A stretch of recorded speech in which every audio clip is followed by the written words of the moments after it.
है गाइस, आज हम जानने वाले हैं स्टॉक स्प्लिट के बारे में कि स्टॉक स्प्लिट एक्चुअल में होता क्या है। बहुत से ऐसे लोग हैं जिनको स्टॉक स्प्लिट के बारे में नहीं पता। अगर मैं आपको सिंपल तरीके से स्टॉक स्प्लिट के बारे में बताऊं कि स्टॉक स्प्लिट एक्चुअल में होता क्या है, तो स्टॉक स्प्लिट यानी ये वो चीज़ होती है जैसे कि कोई स्टॉक्स है, उस स्टॉक्स को डिवाइड करने को हम कहते हैं स्टॉक स्प्लिट।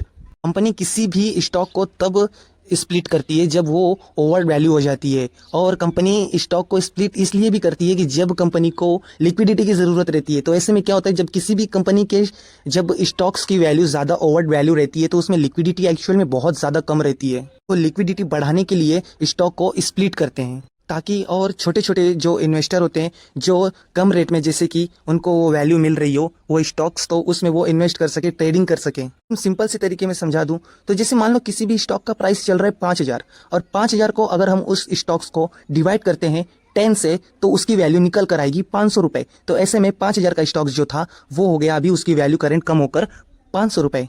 लेकिन ऐसे में स्टॉक स्प्लिट करने से जो छोटे छोटे इन्वेस्टर होते हैं जो उसमें ऑलरेडी जिनके पास उनकी होल्डिंग रहती है, उनका ये फायदा रहता है कि मान लो किसी के पास एक कंपनी के शेयर थे 5,000 के, एक शेयर अगर वो 10 से डिवाइड हो जाएगा तो उसके एक शेयर के बदले उसको 10 शेयर्स और मिलेंगे। यानी जिसके पास एक शेयर थे उसके पास उस समय डिवाइड होने के बाद, स्टॉक को स्प्लिट होने के बाद उसके पास 11 स्टॉक्स वहां पर आ जाएंगे उसके डीमेट अकाउंट में।